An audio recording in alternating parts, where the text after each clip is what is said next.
Welcome back to AI for the People. We like to get into the weeds here, but today we're going deep. We're talking Elon Musk's AI ambitions. And I don't just mean like what he wants to do, Right. but like how he's actually going about it. Yeah. You've all heard about XAI and Tesla's self-driving cars. Of course. But today we're going behind the scenes to explore the machines. The machines that make it all happen. The supercomputers. Yeah. It's really fascinating how Musk is approaching all this. I mean, he's not just building AI companies. He's building the very foundation that they run on. It's like he's skipping ahead. It's like imagine spaceships, designed to explore the vast unknown of artificial intelligence. I mean, that's what these supercomputers are. Right, so let's unpack this a bit. Yeah. We know Musk has some pretty big plans for AI, right? Oh, yeah. XAI aims to understand the true nature of the universe, and Tesla's pushing for full self-driving. So to reach those goals, they need immense computing power. Exactly. That's where these supercomputers come in. Okay. So first we have the XAI Colossus, located in Memphis, Tennessee.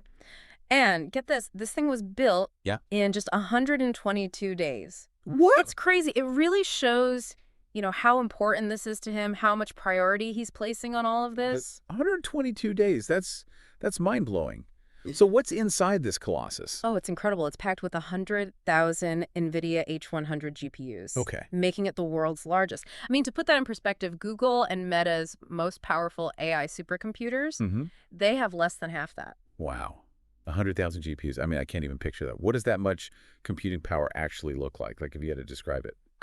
Think of a massive warehouse just filled with rows and rows and rows of servers. Each rack holds 64 of these powerful GPUs, and there are 1,500 racks in total. Wow. I mean, they even need this incredibly sophisticated liquid cooling system and backup power supplies. Wow. Just to prevent the whole thing from overheating. So it really is like a science fiction film. It is. So what is all this power actually being used for? What's the Colossus working on right now? Well, currently the Colossus is training XAI's chatbot Grok 3. Okay. And Musk kind of envisions Grok as this more unfiltered and, in his words, anti-woke AI compared to what we've seen from other companies. But it's not just about chatbots. I mean, this level of computing power enables the development of AI models that are far beyond anything that we've seen before. Okay, this is where it gets really interesting. Colossus is already massive. Oh, sure. But Musk has plans to scale it up to 200,000 GPUs. I know, it's crazy. And include 50,000 next-generation H200 GPUs. I mean, that's a signal. Oh, yeah. He wants to stay ahead in the AI race. Absolutely. It's a big bet on the future of AI. I mean, he's putting his money where his mouth is.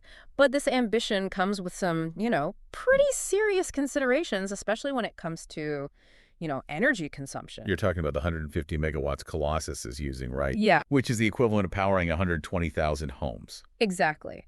And while they are utilizing those Tesla megapacks to manage all those energy, demands the environmental impact. It's a valid concern. It is a valid concern. Okay, let's switch gears for a moment. Talk about Tesla's own supercomputer Cortex, which is located in Austin, Texas. Right. Now, this one is dedicated to Tesla's self-driving and robotics efforts, right? That's right. Cortex is like the brain behind Tesla's full self-driving system, constantly learning from those millions of miles of real-world driving data collected by all the Tesla vehicles out there.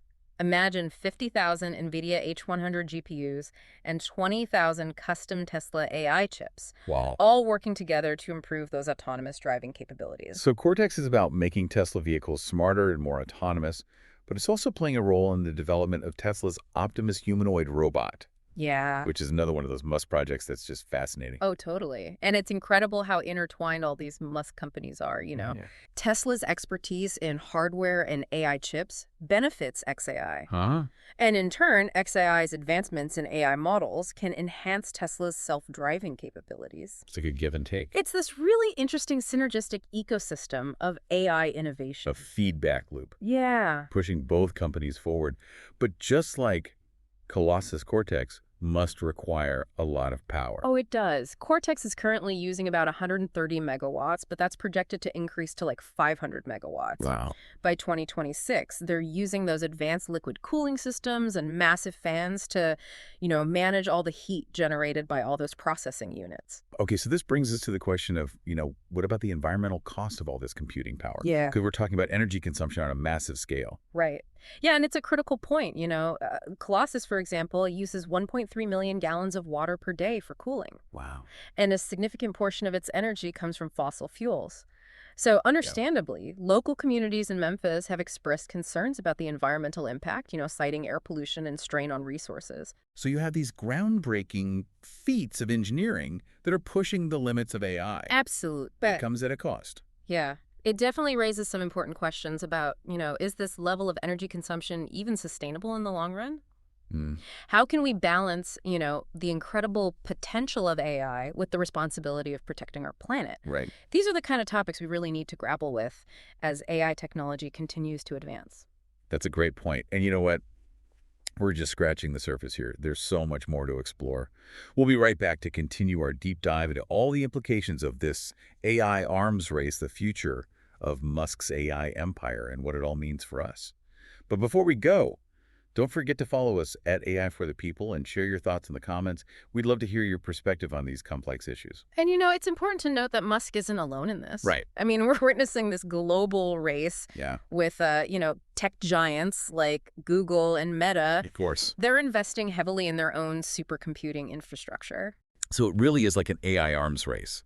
Everyone's trying to outmaneuver the other. It is. And stay ahead of the game. Absolutely. But with Colossus already kind of surpassing its rivals, it seems like Musk has a head start. He definitely has that early advantage. Yes. But, the landscape is constantly shifting. Really? Google and Meta aren't backing down. And we're seeing new contenders emerge all the time, particularly in China. So it's not just about, who has the most powerful supercomputer today. Right. It's about who can innovate and adapt the fastest and most efficiently. Exactly. So what's Musk's strategy? Well, I mean, his plan to scale Colossus up to 1 million GPUs is a pretty clear indicator of his ambition. 1 million. Yeah. He's aiming to create this lead in AI hardware, which he believes is fundamental to achieving all his long-term goals. 1 million GPUs. I mean, can you even fathom the amount of energy that would require? The numbers are pretty crazy. Yeah. But, Musk seems convinced that the potential breakthroughs outweigh the risks. I mean, he believes these supercomputers will, pave the way for all these revolutionary advancements. Yeah. In fields like self-driving cars, robotics, and even, our understanding of the universe. So he is a visionary, pushing the boundaries of what's possible. Absolutely. But, it's equally important to acknowledge that this level of, technological power, it raises some concerns about the potential unintended consequences. And speaking of pushing boundaries, let's talk about Tesla's Dojo supercomputer. Okay. Currently under construction in Buffalo, New York. Right. Specifically designed to train AI models for self-driving cars. Yeah, Dojo is really interesting because it's built from the ground up by Tesla. Okay. Using their own custom-designed AI chips. And these chips are optimized, for the specific tasks involved in autonomous driving. Okay. Like image processing and real-time decision-making. So it's not just about raw computational power. Right. It's about tailoring the hardware to what they need. Exactly. You need maximum efficiency and, specialized performance. So what are the advantages of this approach? Well, for one, it reduces their reliance on, third-party chip manufacturers like NVIDIA and gives them greater control over the whole AI development process. All right. From chip design to model training. Well, that makes sense. You control the entire pipeline. Exactly. They can optimize for their specific needs and, potentially achieve significant cost savings and, faster development cycles. But how does Dojo compare to Colossus? Yeah. Like in terms of sheer scale? It's hard to say for sure because Tesla's been pretty quiet about Dojo's specifications. Okay. But it's likely to be smaller than Colossus in terms of, GPU count.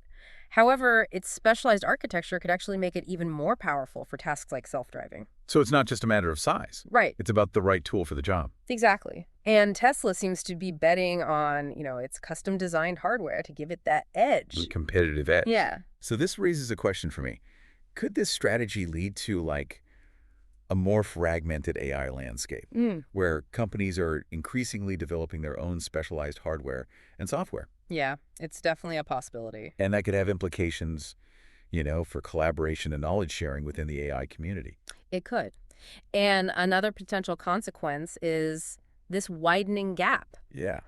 between those with access to all these powerful resources and those without. So access to supercomputing could actually become a major differentiator in the AI field. It could, and that could create this whole new kind of digital divide. That's almost like a new era of technological disparity. Right, where the ability to innovate and compete in AI is determined by the computing power that you have access to. Exactly. So this raises questions about fairness and accessibility and, even monopolies emerging in the AI space. It does. It's a lot to think about. It is.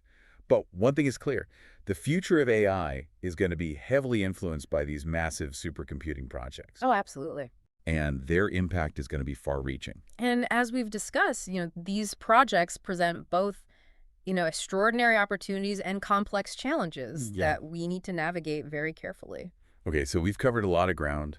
We talked about the scale of Musk's ambitions, the global race for AI supremacy, and the potential benefits and risks associated with all these advancements. Yeah. But where do we go from here? I mean, what does all this mean for the average person?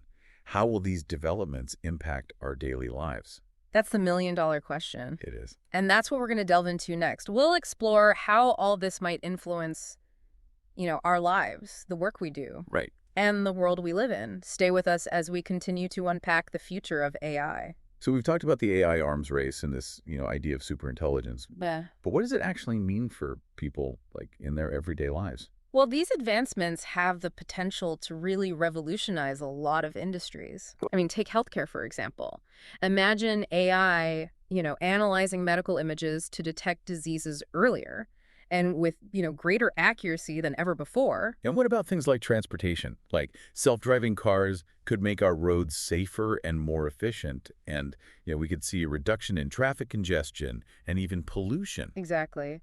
And let's not forget the potential for AI to help us, tackle some of the biggest challenges we face, like climate change. Oh, right. I mean, AI could be used to optimize energy consumption, develop new renewable energy sources, or even, personalize education and job training, help people adapt to a changing workforce. So it sounds like AI could usher in this, new era of progress and problem solving. It really does have that potential. But, it's important to remember that it's not all positive. Right. There are some very real concerns about the potential downsides of AI, especially as it becomes more powerful and more autonomous. That makes sense.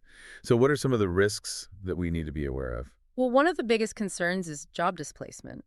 As AI systems become capable of performing tasks that were previously done by humans, we could see widespread job losses in certain sectors. And, this could really exacerbate existing inequalities and lead to social unrest if it's not managed carefully. That's a big one for sure. And what about the ethical implications? I mean, we're essentially creating machines that can learn, think, make decisions. Yeah. How do we ensure that these machines are aligned with our values and don't pose a threat to our well-being? Well, it's true. AI does raise a lot of ethical questions. It does. Everything from, potential bias in algorithms to concerns about data privacy. Right. And even, the possibility of AI being used for things like surveillance or warfare. Wow.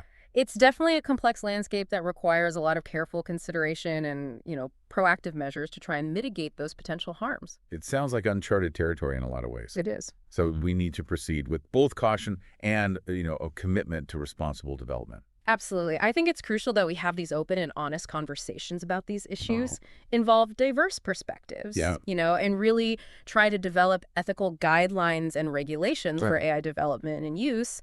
And we need to ensure that, these technologies are ultimately aligned with human values and benefit society as a whole. And this is a responsibility that goes beyond just tech companies and governments. Oh, for sure. It's a conversation that we all need to be a part of. Absolutely. I mean, we need to educate ourselves about AI. Yeah. And engage in these public discussions and hold our leaders accountable for making responsible decisions about the future of this technology. I think the more informed and engaged we are, the better equipped we'll be to shape a future where AI serves humanity's best interests. So what can people do like as individuals? How can they, navigate this new world of AI? I think first and foremost, just stay informed. Okay. Learn about, different types of AI, their capabilities, their potential impacts. I mean, there are so many resources out there online, in libraries, through community organizations. It's about being discerning too, Yeah, right? absolutely. There's a lot of hype and misinformation surrounding AI. Yeah. So it's important to really look for those credible sources, consider diverse perspectives, and be critical of the information that we're consuming. And, don't be afraid to ask questions, challenge those assumptions, and engage in thoughtful discussions. So really empower ourselves with knowledge and critical thinking. Exactly. So we can all, be a part of shaping the future of AI. Because it's easy to feel overwhelmed by, how quickly all of this is developed. It is. But, it's important to remember that we do have a choice in all of this. We can choose how we develop and use these technologies. Right. And we can advocate for policies that prioritize, things like human well-being, of fairness and sustainability. So what do you think? Are you excited about the possibilities of AI? Or are you a little bit more apprehensive about the risks? Share your thoughts in the comments and join the conversation. Yeah, we want to hear from you. And don't forget to follow us at @AI for the People for daily updates and discussions on all things AI. It's been a really fascinating deep dive into, Elon Musk's AI supercomputing projects. It has. These are truly groundbreaking endeavors. But, it's crucial to remember that with great power comes a great responsibility. It does. The choices we make today will really shape the future of AI and its impact on our world. Thanks for joining us on this deep dive into the world of AI. And we hope you'll continue to explore this fascinating and rapidly evolving field with us.